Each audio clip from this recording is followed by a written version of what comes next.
السلام عليكم ورحمة الله وبركاته. أهلا وسهلا بيكم في قناتي شيماء أبو المجد.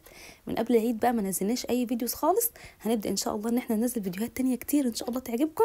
يلا مع بعض نصلي على سيدنا محمد ونشوف هنعمل حمص الشام مع بعض أو الحلبسة إزاي.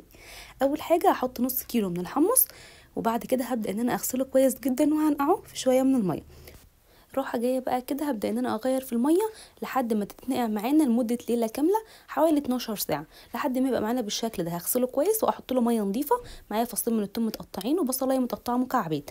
مش حابه البصل يبقى مكعبات وتاكليه عادي، ممكن تحطيها سليمه كده زي ما هي مفيش مشكله، وبعد كده تشيليها تاني. عايزين ناخد التست بس منها.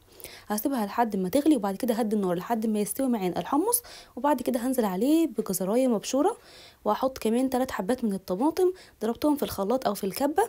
وهحط بقى التوابل بتاعتنا: معلقه صغيره من الكمون، نص معلقه صغيره من الفلفل الاسود، ومعلقه صغيره من الملح. هحط كمان شويه كده من الشطه، لو عندك اطفال طبعا بلاش تحطيها في الوقت ده، حطيها اما تيجي تاكلي في الكوبايه بتاعتك على طول. هديهم تقليبه مع بعض، واحط كمان نص ليمونه كده كبيره او ليمونه صغيره تعصريها، وبرده كده هديهم تقليبه وهغطيهم واسيبهم على النار هاديه لمده تلت ساعه او نص ساعه لحد برده ما يستوي معانا، والحمص كمان يبقى طعمه حلو. خلاص كده ده شكله، عايزه اقول لكم ان هو في منتهى الجمال بجد. بعد كده بقى هغرفه في الكوبايه، واحط كميه الليمون اللي انا عايزاها وكميه الشطه اللي انا عايزاها. وعايزه اقول لكم ما شاء الله كل اللي اكل منه عجبه جدا.